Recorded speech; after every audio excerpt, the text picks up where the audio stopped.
السلام علیکم دوستو، میرا نام ہے سربر، آپ دیکھ رہے ہیں سربر اسلامک ریئیکشن۔ دوستو امید ہے خیر و عافیت سے ہوں گے۔ دوستو آج کی ویڈیو میں ہم جانیں گے کہ یزید پلید کون تھا اور اس کے کیا کالے کارنامے تھے۔ دوستو کچھ لوگ یزید کو جنتی بتاتے ہیں، کچھ لوگ یزید کو حق پر بتاتے ہیں، یعنی کہ یزید تو حق پر تھا لیکن ہمارے امام حسین حق پر نہیں تھے۔ جس حسین کو نبی پاک صلی اللہ تعالی علیہ وسلم نے جنتی جوانوں کا سردار بتایا ہو، کیا وہ حق پر نہیں تھا؟ دوستو یزید ایسا بدبخت تھا جس نے اپنے دور خلافت میں زنا عام کر دیا تھا اور شراب نوشی عام کر دی تھی اور سگی بہنوں سے نکاح حلال کر دیا تھا۔ دوستو جانیں گے ساری حقیقت یزید کی اس ویڈیو میں، تو چلیے شروع کرتے ہیں ویڈیو۔ دوستو ویڈیو پورا دیکھیں جس سے کہ ہمارے علم میں اضافہ ہو اور ان کے منہ پہ ایک تماچا لگ جائے جو یزید کو حق پر بتاتے ہیں۔ دوستو جانتے ہیں اس ویڈیو میں یزید کے کالے کارنامے، تو چلیے شروع کرتے ہیں ویڈیو۔ یہ جو یزید ہے اس کے اندر بڑی برائیاں تھیں۔ اچھا پہلی بات تو یہ کہ مورخین نے لکھا ہے، صرف نقل کے طور پہ بیان کر رہا ہوں میں آپ کے سامنے، پھر آپ مزید پڑھ لیجئے گا کہ اس کی ماں جو تھی میسون، اس کو حضرت امیر معاویہ نے طلاق دے دیا تھا جب یہ چھوٹا بچہ تھا۔ اس کو ابن کثیر نے لکھا ہے، مطلب یہ ان کے گھر میں بھی نہیں رہا پھر بہت دنوں تک، مگر جب یہ جوان ہوا تو یہ بڑا شاطر تھا، عیار، تو یہ پھر آ گیا، کیونکہ اس کو یہ تھا کہ میرے بابا کے انتقال کے بعد تو پھر یہ میں نے یہ ہڑپ کرنا ہے، تو یہ آ گیا تھا۔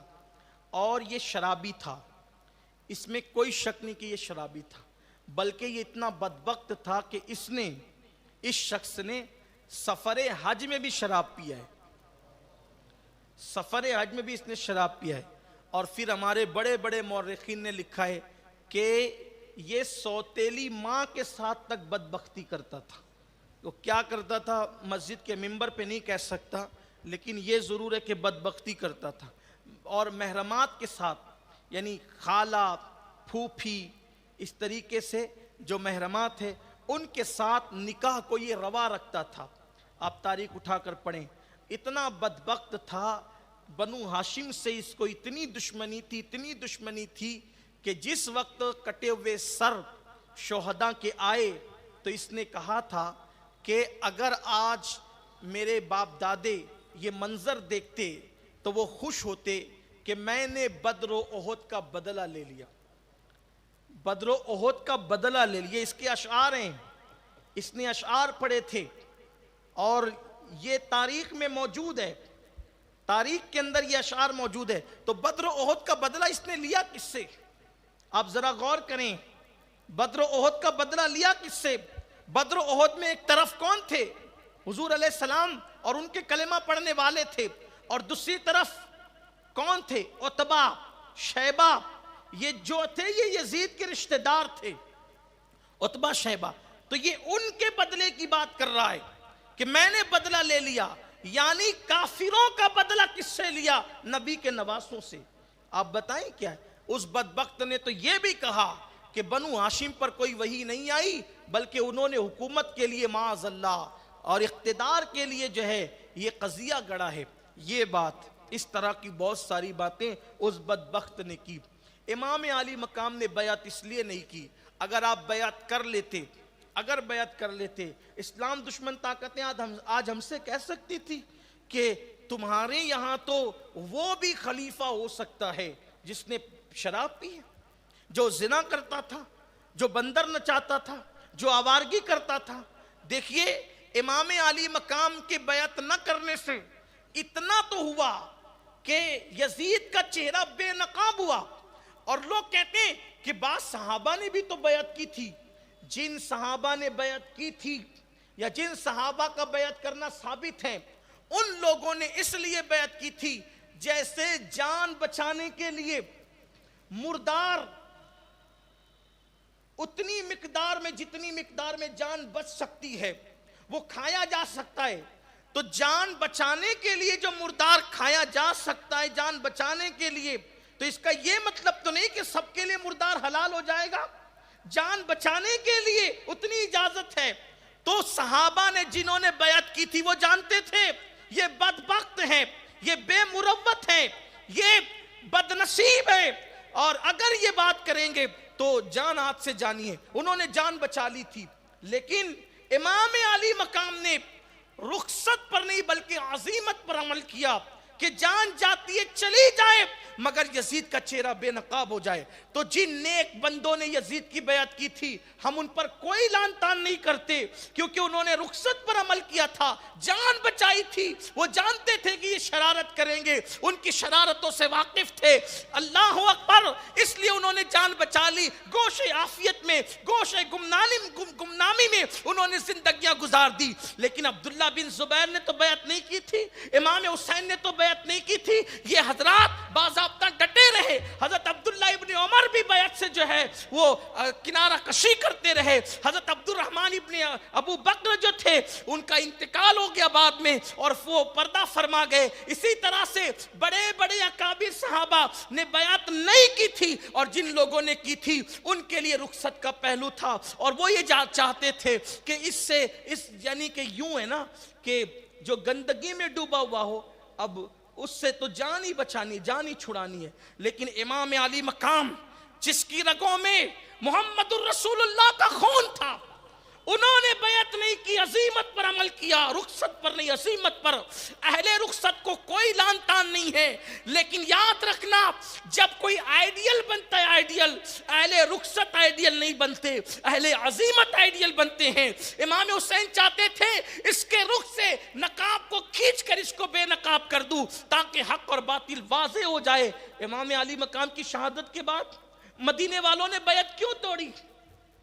کیوں توڑی تھی بیعت؟ حضرت عبداللہ ابن حنظلہ رضی اللہ تعالیٰ عنہ فرماتے ہیں ہم نے یزید کی بیعت اس وقت توڑی کہ ہمیں یوں لگا کہ کہیں آسمان سے عذاب نازل نہ ہو جائے۔ یزید کی بدبختی اتنی بڑھ گئی تھی اسی لیے توڑی۔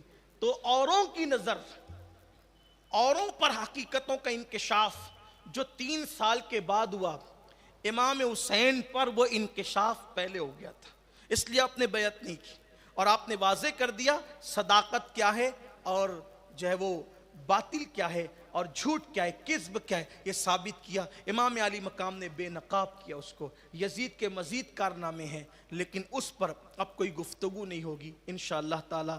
کل سے ہماری گفتگو اب امام علی مقام پر ہوگی۔ آپ نے بیعت نہیں کی، اور کیوں بیعت نہیں کی آپ سن چکے کہ اس کا کردار ایسا نہیں تھا۔ اتنا سمجھ لیں بیعت کرنے کا مطلب یہ تھا کہ یزید کو امام ماننا، اپنا یزید کو اپنا امام ماننا، اور وہ بھی امامت کون سی؟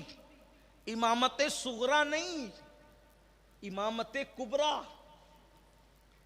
امامت صغرا نہیں، یہ امامت کبرا ہے۔ جو خلیفہ بنتا ہے، امیر بنتا ہے، تو اگر کوئی بندہ شراب پیتے ہوئے پکڑا جائے، اس کے پیچھے 2 رکعت نماز ہم جیسے لوگ نہیں پڑھتے، تو وہ امام حسین کون؟ حسین کا دوسرا نام دین ہے، دین۔ غریب نواز کہتے ہیں دین است حسین، سبحان اللہ، سبحان اللہ۔ یہ وجود ناز صرف حسین کا وجود نہیں ہے، فرماتے دین است حسین، حسین دین ہے، دین پناست حسین، حسین دین کو پناہ دینے والے ہیں۔ سرداد نداد دست در دست یزید، سر دے دیا مگر نہیں دیا اپنا ہاتھ یزید کے ہاتھ میں۔ حقا کی بنائے لا الہ است حسین، حقیقت یہ ہے کہ کلمہ لا الہ الا اللہ کی بنیاد کا نام حسین ہے۔ حسین پاک کوئی معمولی ہستی نہیں تھی، کوئی معمولی ہستی کا نام حسین نہیں تھا۔ حسین وہ ہے جو لعاب مصطفیٰ سے گھٹی پاتے ہیں۔ سبحان اللہ، سبحان اللہ۔ حسین وہ ہیں جن کے لیے حضور فرماتے ہیں کہ حسین امتوں میں سے ایک امت ہے۔ حسین پاک کے بارے میں حضور فرماتے ہیں جنت جس کی مشتاق ہے اس کا نام حسین ہے۔ سبحان اللہ۔ جس کو اپنے کندھوں پہ بٹھاتے وہ حسین ہے۔ بی زہرا کی آگوش کا پروردہ حسین ہے. سبحان اللہ. 7 سال تک اللہ کے رسول علیہ السلام نے جس کو اپنی گود میں پالا ہے اس کو حسین کہتے ہیں. سبحان اللہ. ان کے تلووں سے کوئی چیز مس ہو جائے ایک لمحے کے لیے وہ بھی بہت قیمتی ہو جاتی ہے. ایک تو خون ہے، حضور علیہ السلام کا خون ہے، اور پھر حضور کی گود میں پلیں. ذرا سوچے تو صحیح، وہ آخر کیوں بیعت کر لیتے؟ اور آج اب حسین اور یزید صرف 2 ذاتوں کا نام نہیں، 2 موقف کا نام ہے، 2 اصطلاحات کا نام ہے، 2 پہچان کا نام ہے، سبحان.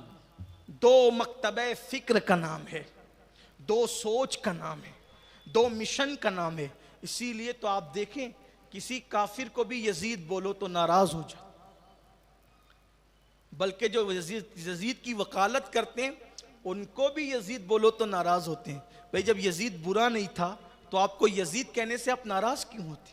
اس کا مطلب آپ کے دل میں بھی ہے کہ یزید برا تھا. دوستو آپ نے بہت ہی پیارے انداز میں سنا کہ یزید پلید کون تھا، اس نے کیا کیا ظلم کیے. تو دوستو کیا اس کو یہ نہیں پتا تھا کہ نبی پاک صلی اللہ تعالیٰ علیہ وسلم نے ارشاد فرمایا امام حسین جنتی جوانوں کے سردار ہیں. تو دوستو اس کے باوجود بھی اس نے آپ کو شہید کروایا. دوستو آپ کو اس ویڈیو میں پتہ لگ گیا ہوگا کہ یزید کے کیا کیا کارنامے تھے. تو دوستو ویڈیو کو لائک کریں، شیئر کریں، اور ایسی ہی ویڈیو دیکھنے کے لیے ہمارے چینل کو سبسکرائب کریں اور بیل آئیکن کو دبا کر آل کر دیں، جس سے کہ ہماری آنے والی ویڈیو آپ کو ملتی رہے. السلام علیکم دوستو، پھر ملیں گے اگلی ویڈیو کے ساتھ.